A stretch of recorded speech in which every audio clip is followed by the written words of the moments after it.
जय हिंद मेरे प्यारे साथियों। तो कैसे हैं आप लोग? आई होप आप सब लोग बढ़िया होंगे। सो गाइस, आज के सेशन में हम मैथ्स के प्रैक्टिस सेट नंबर 23 करने वाले हैं, जिसमें हम महत्वपूर्ण 5 क्वेश्चन देखेंगे जो आगामी किसी भी एग्जाम के पॉइंट ऑफ व्यू से बहुत ज़्यादा महत्वपूर्ण है। यह सारे प्रश्न प्रीवियस ईयर में पूछे गए क्वेश्चनों में से लिया गया है, तो इसलिए उम्मीद करें कि आप इस वीडियो को अंत तक जरूर देखिएगा और वीडियो अच्छी लगे तो वीडियो को लाइक जरूर कीजिएगा और यदि आप हमारे चैनल पर पहली बार आए तो चैनल को सब्सक्राइब जरूर कीजिएगा। तो चलिए बिना देरी के हम वीडियो को स्टार्ट करते हैं। तो देखिए यहाँ पे हमारा पहला नंबर प्रश्न है, जहाँ पे बोल रहा है कि यदि किसी वृत्त के व्यास को दोगुना किया जाता है तो उसका क्षेत्रफल कितना गुना हो जाएगा। तो देखिए एक वृत्त है, मान लीजिए यह वृत्त है, तो यह वृत्त के जो यह व्यास है, इस व्यास को क्या किया जाता है, पहले यह मान लीजिए यह व्यास है, ठीक है, यह डी है। अगर इसके हम व्यास को क्या कर देते हैं, दोगुना कर देते हैं, यानी कि यह जो व्यास है यह 2D हो जाता है। तो बताना है कि तो इसका क्षेत्रफल कितना गुना हो जाएगा। तो देखिए यहाँ पे अगर यह व्यास डी है तो इसके आर, इसकी त्रिज्या क्या हो जाएगी, आर हो जाएगी, ठीक है। परंतु यहाँ पे जो यह व्यास इसका 2D हो गया तो आर क्या हो जाएगा, 2R हो जाएगा, ठीक है। तो यहाँ त्रिज्या 2R हो जाएगी और यहाँ त्रिज्या क्या है, तो यहाँ पे सिंगल आर है, ठीक है। अब देखिए इनके क्षेत्रफल का हमें अनुपात निकाल देंगे तो हमें पता चल जाएगा कि पहले से कितना गुना यह जो बढ़ जा रहा है, ठीक है। तो देखिए अगर इसका हम क्षेत्रफल निकालें तो इसका क्षेत्रफल क्या होगा, तो वृत्त का क्षेत्रफल होता है πr², ठीक है। वहीं पे अगर इसका बात करें तो इसका क्या होगा, तो इसका भी πr² होगा, लेकिन r के जगह पर क्या होगा, 2r² हो जाएगा, ठीक है, 2r² हो जाएगा। तो देखिए यहाँ पे तो मान हो गया πr², इस यह सिंपल हो गया। और यह इसकी बात करते हैं यहाँ पे क्या होगा, π4r² हो जाएगा, ठीक है। तो अगर इसको हम काटें यहाँ से तो यहाँ से देखिए पाई कट जाएगा और यहाँ से r² कट जाएगा, तो बचा क्या, तो इधर 1 बचा और इधर अनुपात करके इधर 4 बचा। यानी कि पहले यह 1 था, अब यह 4 हो गया। तो कितना गुना बढ़ गया, तो 4 गुना जो है इसकी यह जो वृत्त है इसका जो डायगोनल यानी इसका जो व्यास है, इसको व्यास को अगर हम दोगुना किए तो इसका जो क्षेत्रफल है कितना गुना बढ़ गया, तो 4 गुना बढ़ गया। देखिए 4 गुना ऑप्शन नंबर डी में दिया है, तो राइट आंसर हमारा जाएगा ऑप्शन नंबर डी। कितना गुना बढ़ जाएगा, तो 4 गुना बढ़ जाएगा, ठीक है। चलिए देखिए अब बढ़ते हैं नेक्स्ट प्रश्न की ओर। देखिए दूसरा नंबर प्रश्न हमारा क्या है, तो देखिए दूसरा नंबर प्रश्न है जहाँ पे बोल रहा है कि एक त्रिभुज IJK में माध्यिका IL है, ठीक है। तो आप एक यहाँ पे त्रिभुज बना लीजिए, यह त्रिभुज हो गया, जहाँ पे त्रिभुज के तीनों कोणों का जो नाम दिया है, क्या दिया है, तो IJ और K दिया है। और बोला है कि IL एक माध्यिका है, तो माध्यिका यहाँ से I से शुरू हो गई और L पे आ रही है, तो यह जो IL एक माध्यिका हो गई। और माध्यिका क्या होती है, तो माध्यिका जो सामने वाली जिस भुजा पे खींचा जाता है, तो वह जो भुजा को क्या करती है, तो 2 बराबर भागों में बांटती है, ठीक है। तो यह दोनों भुजा जो है JL और LK, यह दोनों जो भुजा है बराबर हो जाएगी, ठीक है। अब देखिए क्वेश्चन में दिया है कि IJ का मान 11 दिया है, IJ यह है तो इसका मान 11 सेंटीमीटर दिया है, कितना, तो 11 सेंटीमीटर। वहीं पे देखिए IL इससे यह जो है माध्यिका, इसका जो मान कितना दिया है, तो इसका मान 8 सेंटीमीटर दिया है। और उसके बाद देखिए क्या है, दिया है JK, इस टोटल का मान, JK का टोटल का मान कितना, 14 सेंटीमीटर है। तो 14 सेंटीमीटर है तो यह दोनों बराबर भाग में बांटा है, तो यह 7 सेंटीमीटर जाएगा और यह 7 सेंटीमीटर हो जाएगा। अब देखिए हमें क्वेश्चन पूछा है कि IK का स्क्वायर और JL का स्क्वायर। ये देखिए यहाँ पर क्या है, IK का स्क्वायर और प्लस JL का स्क्वायर का मान बताना है क्या होगा। तो देखिए यहाँ पे हमें इसका जो मान निकालना होगा, इसका मान निकालेंगे तो हमारा जो आंसर है वह निकल कर आ जाएगा। तो देखिए उसका x का मान निकालने के लिए, तो x का मान निकालने के लिए एक सूत्र आता है। देखिए कौन सा सूत्र है, तो सूत्र होगा यहाँ पे IJ का स्क्वायर प्लस यहाँ पे हो जाएगा IK का स्क्वायर इक्वल टू 2 इंटू क्या होगा, 2 इंटू माध्यिका हो गई, यहाँ पे माध्यिका IL स्क्वायर और प्लस जो है यह जो 2 भागों में बांटा है इसका स्क्वायर हो जाएगा, ठीक है। तो देखिए JL का स्क्वायर, ठीक है। तो यह सूत्र है, यह काफ़ी इंपॉर्टेंट क्वेश्चन है, तो इसको आप नोट कर लीजिएगा इस सूत्र को। इस सूत्र के अलावा आप इस क्वेश्चन का सॉल्व नहीं कर सकते हैं, ठीक है। तो देखिए यहाँ पे हम मान रखेंगे तो IJ का मान क्या है, तो 11 है, तो 11 का स्क्वायर प्लस IK का मान हमें निकालना है, जहाँ पे x स्क्वायर दिया है। उसके बाद देखिए 2 हो जाएगा यहाँ पे, और उसके बाद IL का मान कितना है, तो IL का मान है 8, तो 8 का स्क्वायर और प्लस JL का मान कितना है 7, तो 7 का स्क्वायर। अब देखिए यहाँ पे हम निकालेंगे तो 11 का स्क्वायर क्या हो जाएगा, 121 हो जाएगा, प्लस यहाँ पे x स्क्वायर, उसके बाद यहाँ पे 2 है और 8 का स्क्वायर कितना होता है 64, और 7 का स्क्वायर कितना हो जाएगा 49 हो जाएगा, ठीक है। अब यहाँ पे देखिए करते हैं आगे में प्रोसेस करते हैं, तो देखिए यह 121 प्लस x स्क्वायर हो गया उसके बाद यहाँ पे इक्वल टू, और यहाँ पे 2 मल्टीप्लाई, जब आप इसको जोड़िएगा तो कितना हो जाएगा 9, और 9 4 कितना हो जाएगा 13 हो जाएगा, 18 64 और 7 7 49, ठीक है।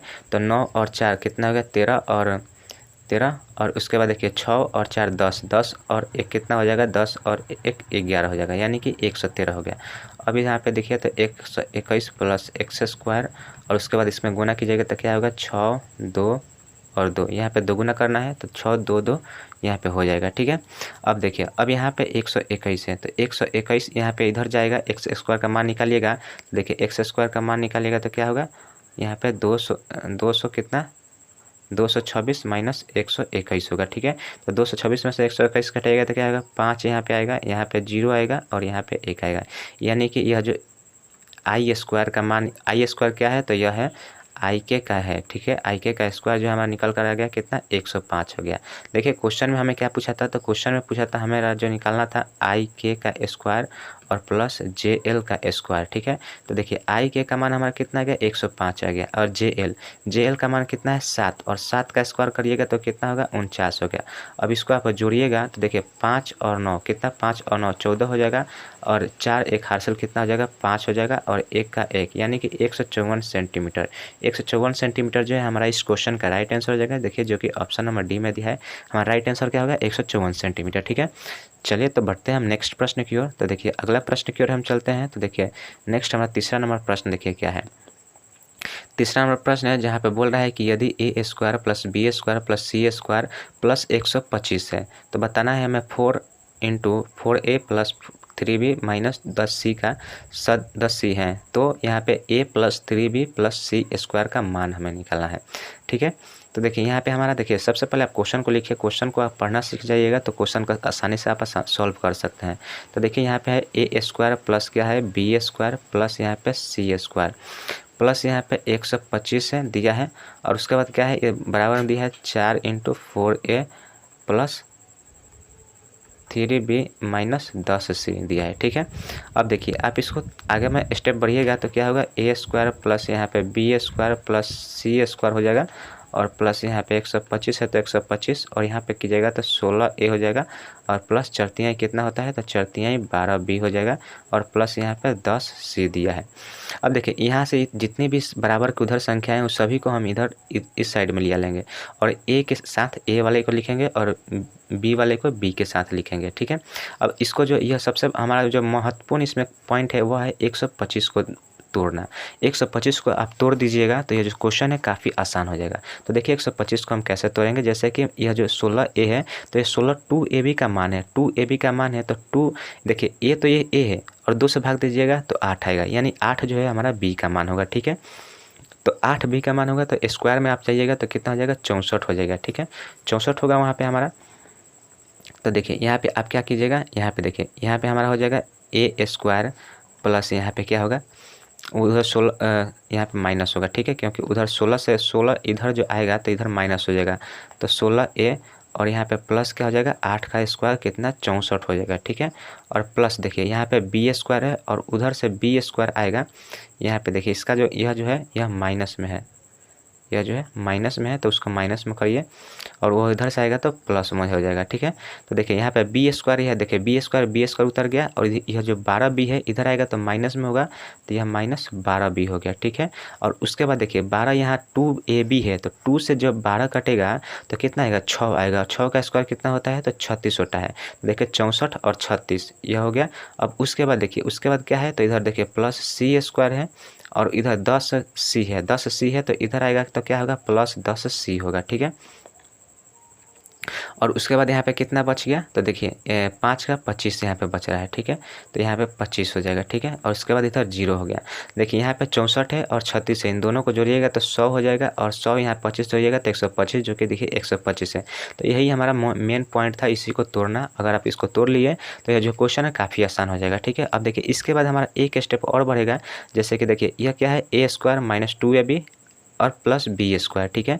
तो यह जो है हमारा किस फॉर्मेट में पड़ रहा है तो ए माइनस क्या 8 का रूट अंडर रूट क्या होता है 64 का, तो 8 होता है, इसका होल स्क्वायर है, ठीक है। उसके बाद देखिए प्लस है यहाँ पे b, देखिए b माइनस यहाँ 36 कितना का स्क्वायर होता है, तो 6 का स्क्वायर होता है और इसका स्क्वायर होगा, ठीक है। और उसके बाद यहाँ पे प्लस हो जाएगा और उसके बाद यहाँ देखिए क्या आएगा c स्क्वायर, और देखिए यह प्लस है तो प्लस हो जाएगा और 5 का स्क्वायर होगा, यह इक्वल टू 0 है, ठीक है। यहाँ पे स्क्वायर नहीं होगा क्योंकि यह होल स्क्वायर होता है, तो यहाँ से स्क्वायर हट जाएगा, केवल c प्लस 5 का स्क्वायर होगा, ठीक है। अब देखिए सभी 0 के बराबर है, तो यहाँ से हमारा जो a का मान आ जाएगा, a का मान क्या आ जाएगा, तो a का मान हमारा 8 आ जाएगा, क्योंकि इसको बराबर 0 कीजिएगा, फिर इसके बराबर 0 कीजिएगा और इसके बराबर 0 कीजिएगा, तो इस तरह से हमारा जो वैल्यू निकल कर आ जाएगा, a का मान 8 आ जाएगा, b का मान 6 आ जाएगा और c का मान जो है हमारा निकल करके आएगा -5 आएगा, ठीक है। अब देखिए a b c का मान निकल कर आ गया, तो यहाँ पे देखिए अब हमें क्या निकालना है, तो a + 3b + c का मान निकालना है। तो देखिए क्वेश्चन हमारा क्या है, तो a + 3b और प्लस c का स्क्वायर निकालना है। तो देखिए a का मान कितना है हमारा 8 है और प्लस 3b का मान कितना हो जाएगा, तो 3 है और b का मान 6 है, तो 36 कितना 18 हो जाएगा, और प्लस c का 5 है तो 5 का स्क्वायर कीजिएगा तो -5 का स्क्वायर 25 हो जाएगा। अब इसको आप जोड़ दीजिए, तो 8 और 8 16 और 16 5 कितना होता है 21, 21 का एक हासिल कितना 2 और एक 3 और 3 और 2 कितना 5, यानी कि 51। 51 जो है हमारा राइट आंसर हो जाएगा ऑप्शन नंबर, देखिए किस ऑप्शन में है, तो ऑप्शन नंबर बी में है, तो राइट आंसर हमारा ऑप्शन नंबर बी हो जाएगा 51, ठीक है। उम्मीद करते हैं क्वेश्चन आपको समझ में आया होगा। वीडियो अच्छी लग रही है तो वीडियो को लाइक और हमारे चैनल पर पहली बार है तो चैनल को सब्सक्राइब जरूर कीजिएगा। तो देखिए आपके लिए यही जो मेन पॉइंट था, यही पे आपका जो पॉइंट था, इसी को आप अगर समझ ले रहे हैं तो सारा जो क्वेश्चन है आसानी से बन जाएगा, ठीक है। तो चलिए अब बढ़ते हैं नेक्स्ट प्रश्न की ओर। तो देखिए यहाँ पे हमारा चौथा नंबर देखिए प्रश्न क्या है। तो चौथा नंबर प्रश्न में देखिए हम क्या करने वाले हैं, जहाँ पे बोला है कि एक लंब वृत्ताकार बेलन में बेलन की त्रिज्या जो है 7 मीटर है, तथा यदि एक लंब वृत्ताकार बेलन का वक्र पृष्ठीय क्षेत्रफल कितना है, वक्र पृष्ठीय क्षेत्रफल और लंब वृत्ताकार बेलन के कुल पृष्ठीय क्षेत्रफल का 75% है, तो बेलन का आयतन ज्ञात कीजिए, ठीक है। आयतन हमें बेलन का निकालना है। सबसे पहले आप एक बेलन का आकृति बनाइए। आकृति, अब इस तरह के सवाल को अब आकृति से बनाइएगा तो बहुत ही आसान हो जाता है सवाल। जैसे कि देखिए यह बेलन है और यहाँ से देखिए यह त्रिज्या है और यही जो इसी का मान कितना दिया है, तो उसका मान 7 दिया है, ठीक है। और h का मान यहाँ पे नहीं दिया है, यह 7 है, ठीक है। उसके बाद देखिए बोला है कि बेलन का, देखिए बेलन का लंब वृत्ताकार बेलन का क्या होता है, वक्र पृष्ठीय क्षेत्रफल। तो वक्र पृष्ठीय क्षेत्रफल क्या होता है, तो यह होता है 2πr, ठीक है। 2πr/h होता है, यह वक्र पृष्ठीय क्षेत्रफल होता है। और यह बोला है कि लंब वृत्ताकार बेलन के कुल पृष्ठ क्षेत्रफल का 75% है। तो कुल पृष्ठ क्षेत्रफल क्या होता है, तो 2πr × r + h होता है, और इसका जो है यह 75% है, यानी 75/100, यानी कि कितना हमारा 3/4 हो जाएगा, ठीक है। अब देखिए इसको आप रेशियो में अगर तोड़िएगा तो यहाँ पे हो जाएगा 2πr/h / 2πr × r + h, ठीक है। यह हो जाएगा और यह कितने के बराबर है, तो यह 3/4 के बराबर है। अब यहाँ से देखिए 2πr कट जाएगा और नीचे भी 2πr कट जाएगा, 2πr कट जाएगा। अब देखिए यहाँ से हमारा मान निकल करके आ गया, तो h/r + h, यह 3/4 आ गया। तो देखिए यहाँ से h का मान अगर 3 है और r + h का मान 4 है, तो देखिए यह 3 इसका मान है, तो r का मान कितना हो जाएगा, 1 हो जाएगा। तो r का मान 1 हो गया और r का वैल्यू कितना दिया है क्वेश्चन में, तो देखिए r का वैल्यू हमारा 7 दिया है, यानी कि 1 = 7, तो हमारा 3 बराबर कितना हो जाएगा, 3 से 7 से मल्टीप्लाई कीजिएगा तो 7 के 21 हो जाएगा। तो हमारा यह जो ऊंचाई है निकल कर कितना आ गया, 21 आ गया। ऊंचाई हमारा कितना हो गया, 21 हो गया। यह जो मान हमारा 21 नहीं दिया था, तो हमारा 21 ऊंचाई मान निकल कर आ गया। अब देखिए बोला है हमें कि बेलन का आयतन ज्ञात कीजिए। तो बेलन का आयतन क्या होता है, देखिए बेलन का जो हमारा आयतन होता है वह होता है πr²h। क्या होता है, πr²h बेलन का आयतन होता है। तो πr² हो जाता है, तो पाई का मान देखिए, पाई का मान क्या होगा हमारा 22/7 होगा, और मल्टीप्लाई r का मान कितना दिया है, तो r का मान 7 दिया है, तो 7 × 7 = 49 हो जाएगा, और मल्टीप्लाई क्या है, h का मान 21 है, ठीक है 21। देखिए यहाँ पे पाई का मान जो है हमें नहीं, पाई का मान हमें ऑप्शन में जो मिसप्रिंट हुआ है, ठीक है। पाई का मान हमें पाई में ही, ऑप्शन जो है सभी पाई में है, ठीक है। यहाँ पाई का मान पाई रह जाएगा।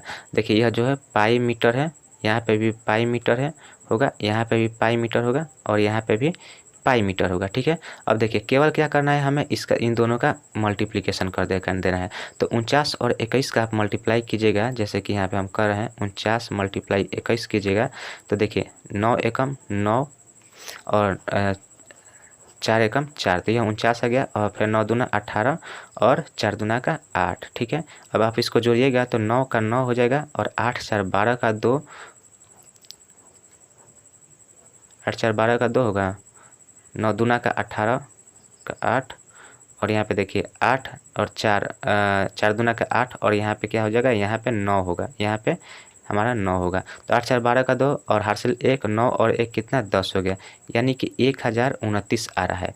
तो हमारा जो यह आंसर होगा क्या होगा, 1029 पाई मीटर क्यूब। ठीक है, तो हमारा जो यही राइट आंसर हो जाएगा। तो देखिए यह जो किस ऑप्शन में दिया है, तो ये जो ऑप्शन नंबर ए है 129 पाई मीटर क्यूब ऑप्शन दिया है, यही हमारा राइट आंसर हो जाएगा। ठीक है, तो इस तरह के सवाल को हम ऐसे ही सॉल्व कर सकते हैं। यहाँ पे सबसे पहला हमारा फैक्टर यही हो जाएगा कि इसको यहाँ पे अगर आप समझ रहे हैं तो यहाँ अगर समझ गए तो बाकी सारा सवाल समझ जाइएगा। क्योंकि देखिए यहाँ पे एच का मान अगर 3 दे दिया है तो और दोनों आर प्लस एच का मान 4 दिया है, तो चूंकि यहाँ पे एच का मान 3 है तो यहाँ पे 3 कर दिए और आर का मान 1 हो गया।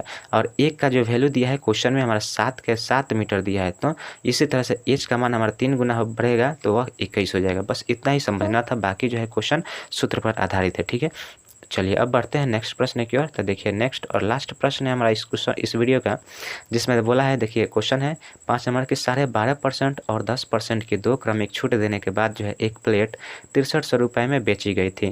तो प्लेट का अंकित मूल्य ज्ञात करना है। देखिए प्लेट का अंकित मूल्य ज्ञात करने के लिए देखिए हम क्या यहाँ पे देखिए 2 क्रमागत छूट, 2 क्रमागत छूट का मतलब क्या होता है, सक्सेसिव छूट। और सक्सेसिव छूट हम कैसे लिखते हैं, तो देखिए सक्सेसिव, देखिए अब यहाँ पे 12.5%, तो 12.5% का अगर हम फ्रैक्शन वैल्यू की बात करें तो यह कितना होता है, तो 1/8 होता है, 1/8 होता है। और 10% की फ्रैक्शन वैल्यू की बात करें तो 10% कितना होता है, तो 1/10 होता है। और चूँकि छूट देना है तो यहाँ पे 10 8 उसका क्या है, अंकित मूल्य हो जाएगा और 1 का छूट होगा, तो विक्रय मूल्य हमारा क्या होगा, 7 होगा। ठीक है, तो सक्सेसिव कुल देखिए हम कैसे लगाते हैं, यहाँ से 8 से यहाँ 7 हो गया और वहाँ जो है 10 से यहाँ पे 9 हो गया। इसी तरह से सवाल को करेंगे तो वह सक्सेसिव केस कहलाता है। ठीक है, तो इसको आप यहाँ पे मल्टीप्लाई कीजिएगा तो यह 80 हो जाएगा और 9 7 63 हो गया। अब देखिए यह हमारा क्या है, यह हमारा विक्रय मूल्य है और यह जो है हमारा मार्केट प्राइस यानी कि अंकित मूल्य है। अब देखिए क्वेश्चन क्या बोला है कि क्वेश्चन में एक प्लेट को 6300 रुपये में बेचा जाता है, यानी कि 63 बराबर हमारा कितना है, 6300 रुपया है। तो देखिए 63 से 63 काटिएगा तो यहाँ से 1 का वैल्यू कितना निकल कर आ रहा है, हमारा 100 आ रहा है। हमें 80 का वैल्यू निकालना है, यानी अंकित मूल्य निकालना है। तो 80 में हम मल्टीप्लाई 100 कर देंगे तो कितना हो जाएगा, यहाँ पे हमारा जो संख्या अंकित मूल्य होगा वो हमारा 8000 निकल कर आ जाएगा। तो देखिए 8000 जो है इस क्वेश्चन का हमारा राइट आंसर हो जाएगा। तो ऑप्शन नंबर सी में दिया है 8000 क्वेश्चन, तो यही हमारा राइट आंसर हो जाएगा, option number C. So guys आज के लिए बस हम इतना ही रखते हैं। उम्मीद करते हैं वीडियो आपको अच्छी लगी हो। वीडियो अगर आपको अच्छी लगे तो हमारे वीडियो को लाइक जरूर कीजिएगा और यदि आप हमारे चैनल पर पहली बार आए हैं तो हमारे चैनल को सब्सक्राइब जरूर कीजिएगा। तो चलिए मिलते हैं नेक्स्ट वीडियो में, तब तक के लिए जय हिंद जय भारत।